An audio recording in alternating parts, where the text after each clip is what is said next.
Bien-aimé Shalom, dans le nom puissant de Jésus-Christ de Nazareth. Soyez bénis. Père, mon âme te loue de ce que tu m'as choisi pour annoncer la justice aux nations et pour apporter la bonne nouvelle jusqu'aux confins de la terre.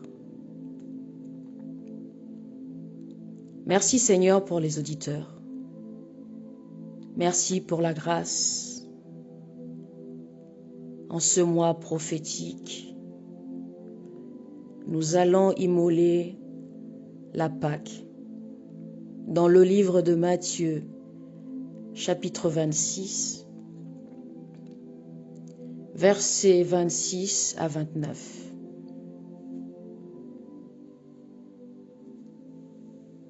Je lis la parole de Dieu dans le nom de Jésus. Pendant qu'il mangeait, Jésus prit du pain et après avoir rendu grâce, il le rompit et le donna aux disciples en disant « Prenez, mangez, ceci est mon corps ». Il prit ensuite une coupe et après avoir rendu grâce, il la leur donna en disant « Buvez-en tous ». Verset 28. Car ceci est mon sang, le sang de l'alliance qui est répandu pour plusieurs, pour la rémission des péchés. Alléluia. Verset 29. Je vous le dis, je ne boirai plus désormais de ce fruit de la vigne jusqu'au jour où j'en boirai de nouveau avec vous dans le royaume de mon Père. Que Dieu bénisse sa parole.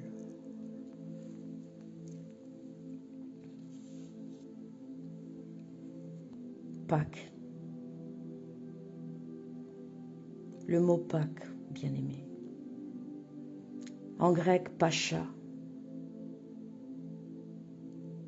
veut dire passer au-dessus. Pâques qui veut dire passer au-dessus ou épargner. Toute la Pâque parle de la grâce salvatrice de Dieu. La Pâque contient un symbole prophétique très riche qui parle de Jésus-Christ par la rédemption du sang. Dans l'Ancien Testament, Dieu avait envoyé son ange destructeur pour qu'il frappe tous les premiers-nés des hommes et des animaux qui habitaient le pays d'Égypte. Exode chapitre 12, verset 12.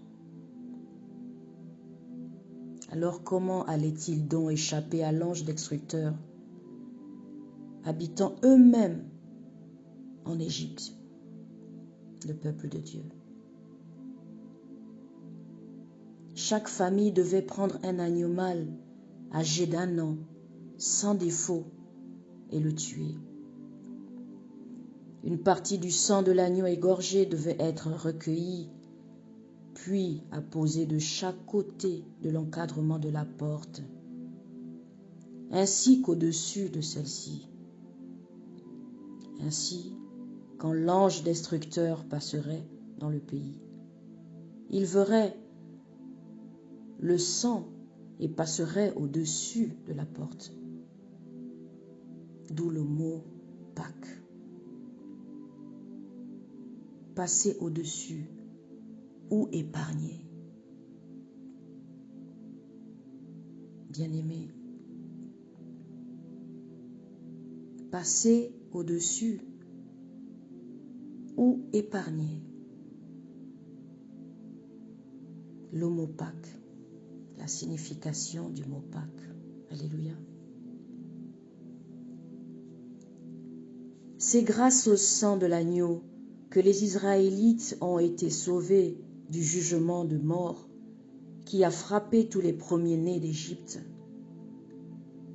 Dieu réclamait le signe du sang, non parce que cela permettait d'établir une distinction entre les demeures, bien-aimés, mais plutôt pour instruire son peuple de l'importance de l'obéissance, de la vertu salvatrice, du sang rédempteur, oui, du rachat.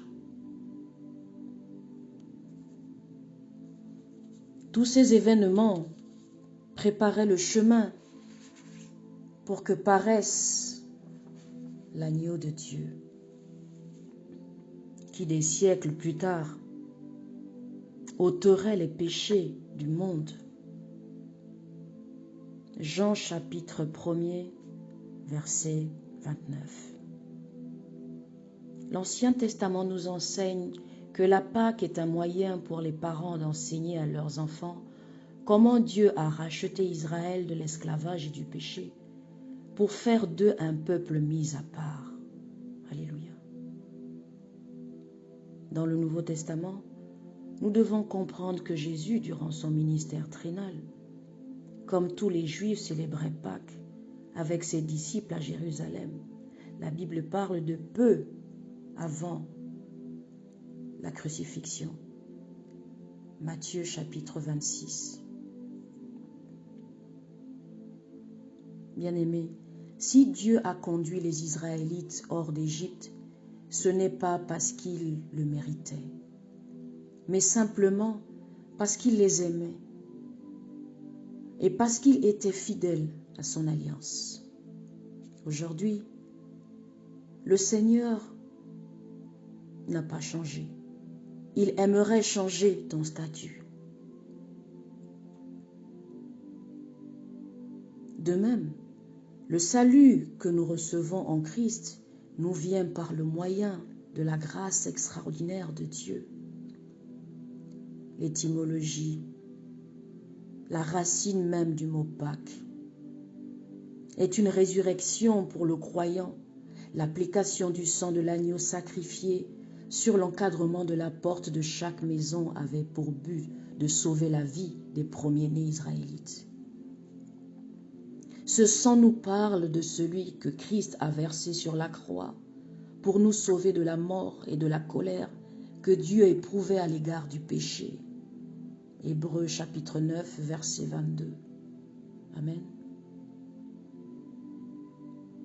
Voyez, l'agneau pascal était un sacrifice, avait pour but de rassembler, avait pour but de remplacer le premier-né. Le sacrifice annonçait la mort de Jésus-Christ à la place des pécheurs. Romains chapitre 3, verset 25. Christ, notre Pâque, qui a été immolé pour nous.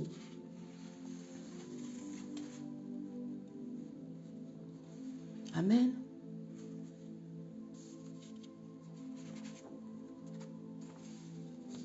Christ est la vérité. La Bible dit, l'agneau qui devait être offert en sacrifice devait être sans défaut. Et elle dit, cet agneau préfigure la pureté de Christ, le Fils de Dieu parfait. Jean chapitre 8, verset 46. Hébreux 4, verset 15. Amen. C'est juste une grâce que nous avons de recevoir l'agneau qui ôte le péché du monde dans nos vies aujourd'hui. C'est Jésus-Christ en personne qui brise le pouvoir et la domination du péché dans la vie de ses enfants, de ce qui lui appartient, dans la vie de ses disciples. Écoute ceci, en ce jour de Pâques, le sang de Jésus, Christ parle par la puissance de la résurrection et te libère au nom de Jésus.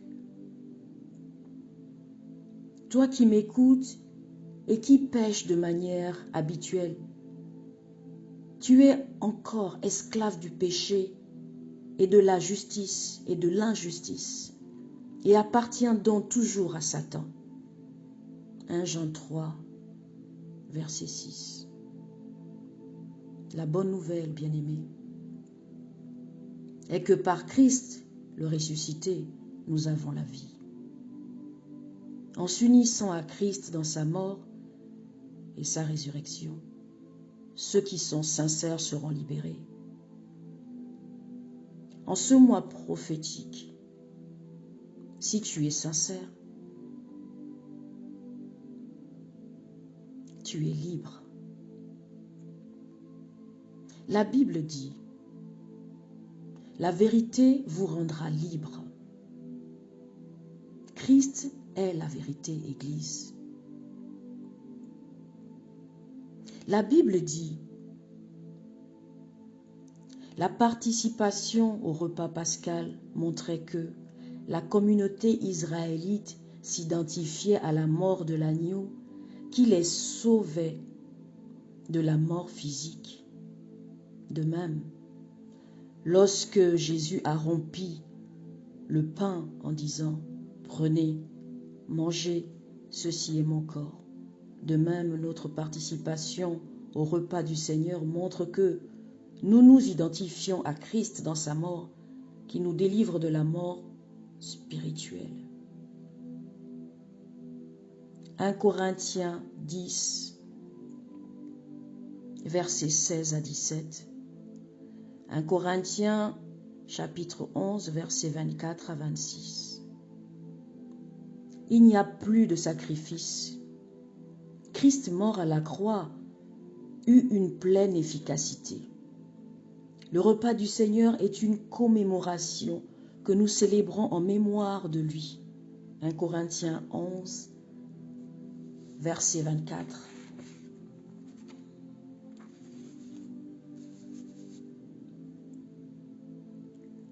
C'est en acceptant Christ dans sa vie que la puissance de la résurrection agit en nous par son sang. L'aspersion du sang sur l'encadrement de la porte a été un geste de foi et d'obéissance, bien-aimés. Le salut par le sang de Christ ne s'obtient que par l'obéissance de la foi. Il est écrit que l'agneau pascal devait être consommé avec du pain sans levain.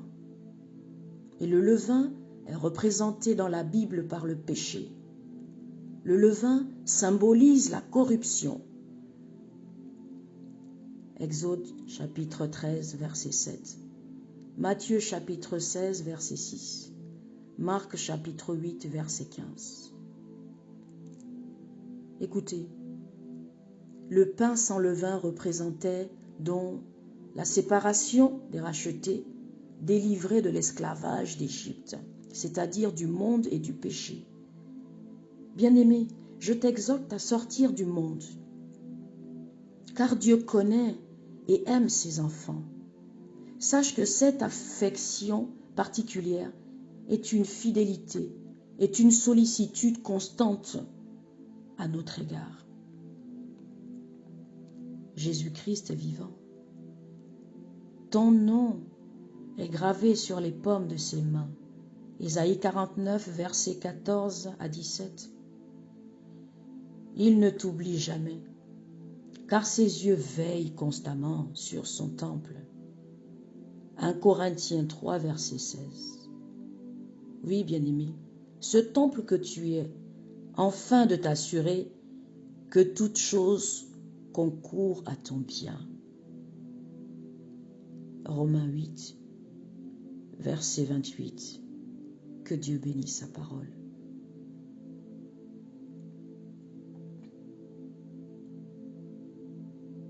La Bible dit,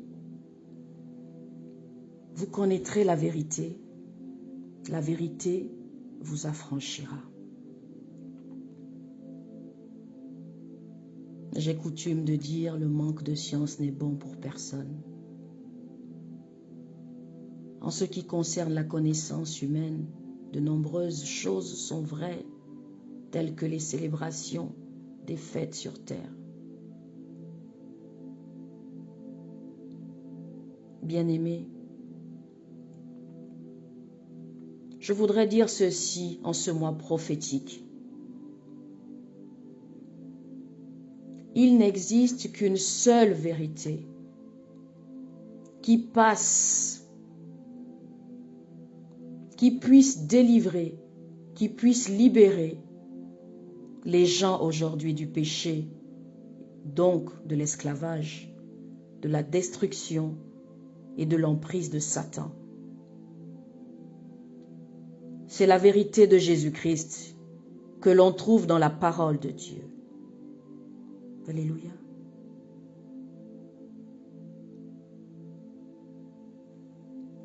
Soyez bénis.